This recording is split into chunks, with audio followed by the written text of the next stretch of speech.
पर नमाज पढ़ते हो तो सुनो मुझसे एक सवाल और दो उसका जवाब। आज के बाद अगर माइक पर नमाज पढ़ते हो तो नियत ये करना कि मैं नियत करता हूं माइक के पीछे, पीछे इस टीवी के, मुंह मेरा तरफ स्पीकर के, बनाम कंपनी के, जे कह के नमाज पढ़ना तेरी नमाज हो जाएगी।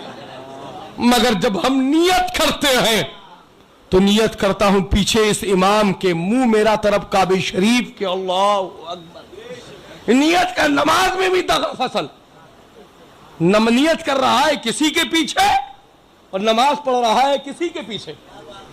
तो कहता साहब उन्होंने फतवा दे दिया, जरा फतवे को सुन भी तो जाके।